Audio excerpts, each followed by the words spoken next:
Hello everyone, and welcome to this episode of Serpentes Sunday. I am Lori with Behavior Education at Spirit Keeper Equine Sanctuary. Today is Sunday, November 15th, 2020. For this week's Serpentes Sunday, I thought you might enjoy seeing how just a few of our snakes are spending their Sunday afternoon. So we're going to start out with some clips of some different snakes and just what they're doing. Some of them are moving around, some of them are out basking, some of them are shedding.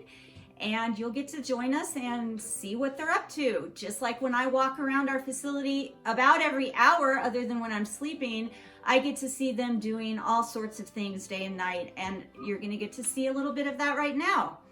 The other part of this Serpentes Sunday is officially introducing you to a striped Morelia Bredli that we got on August 25th from Justin Julander at Australian Addiction Reptiles. This little Bredli's name is Quincé. He's been with us 3 months and he is just the greatest snake. He's relaxed, he's comfortable, he's outgoing with just the right amount of confidence. He's doing great with his training. And so you're gonna get to see some clips of him from arrival day up until today. The very last video of him is actually one I filmed just a few minutes ago. So I hope that you enjoy the clips of some of our snakes today and that you enjoy meeting Quincé. And until next time, everybody, please remember to always be kind and love your animals.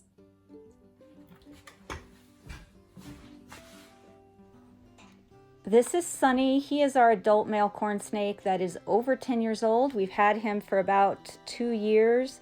He enjoys coming out every day. I open the door and he lets himself down to the ground and he spends some time basking on the rock and log, and then he makes his way around the floor where he likes to sit and hope that wild mice wander into the room, because sometimes they do come up through the vents or through a hole under our cabinet.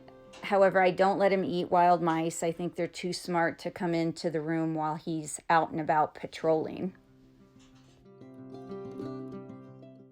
This is my husband, Jim. We're working on putting enclosures and stands together this afternoon.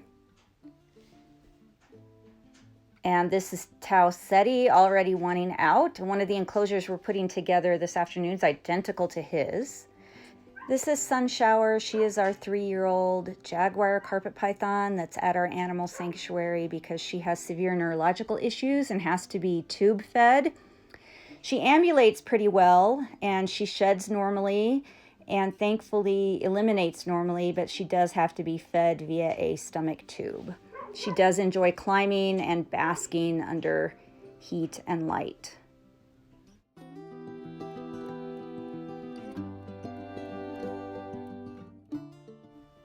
This is TriLorn. He's an F1 or first generation captive born Papuan carpet python.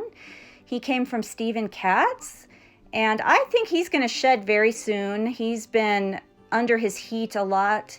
He's been basking a lot, but he's also been real quiet and slow lately. That usually indicates he's going to shed. This is our rough-scaled python Sangral, and this is where he normally is during the day. He enjoys the natural room light as well as the basking light and the UVB that I have up here for him. He just soaks it all up. This is Asgard, our 3-year-old albino Darwin Carpet Python. I don't know why he's sitting in that basket. He does bask a lot under his lamp. I think he's not too happy with this enclosure. It's too short for him, and one of the enclosures we're putting together is a tall one for him. This is a cornsnake that we got from Port City Pet, Joe Phelan. His name is Naroon, and he always thinks that he might be fed when I come near the door and open it. So he eagerly comes out of hiding, comes off his shelf, comes out of his humid hide. He appears no matter where he's at when I come to the front.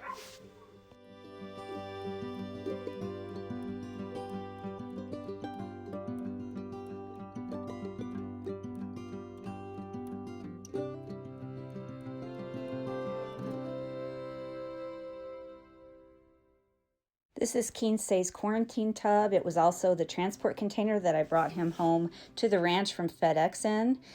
And it did not take him long to leave his travel container. And the first place he went was his humid hide, which I had set up in here for him. He is one of the snakes that I put his quarantine tub / living tub inside a larger enclosure just from day one. So he was free to stay in his fully furnished tub as long as he wanted and never come out, or he could choose to come out and familiarize himself with this larger habitat. And the tub has everything in it he would need. It has water, a perch, a humid hide, a regular hide, and a heat mat. But as you can see, within the first 48 hours, he was out of that tub all the way at the top of this enclosure, which is 18 by 18 by 36 inches high. This is the enclosure that our diamond python used to live in, and now Quincé's living in it.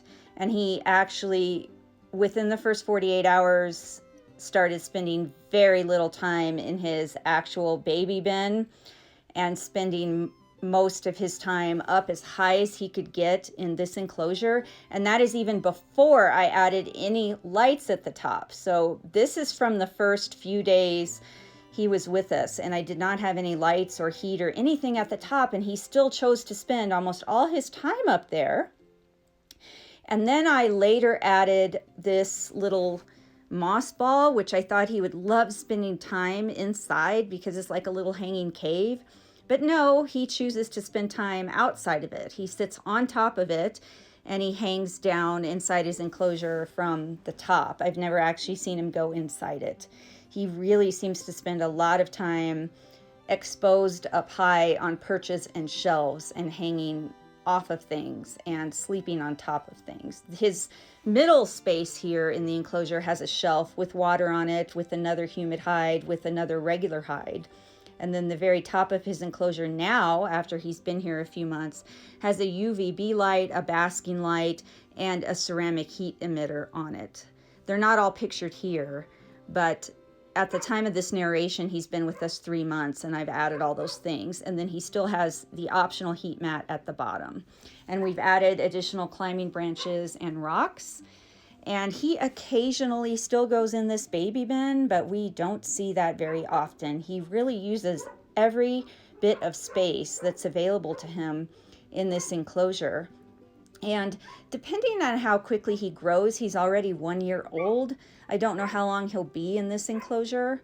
We have 2 other striped Bredli that really didn't grow very fast, very quickly. They stayed small until they hit about 2 years old, and then they just had a growth spurt and exploded in size. And so if he follows that same pattern, he's a yearling now, he will probably be able to stay in this enclosure for another year or 2.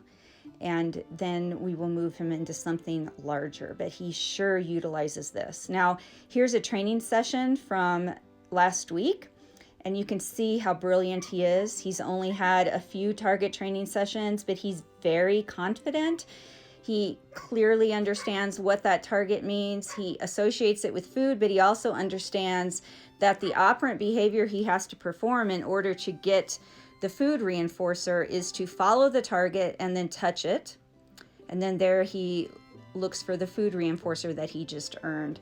He's really a neat little snake. We love him so much, and he is just so relaxed all the time.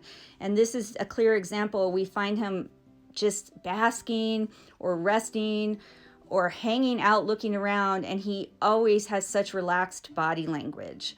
Unless he thinks that he might be fed, and then obviously he gets into his ambush position, ready and willing to eat if food is offered.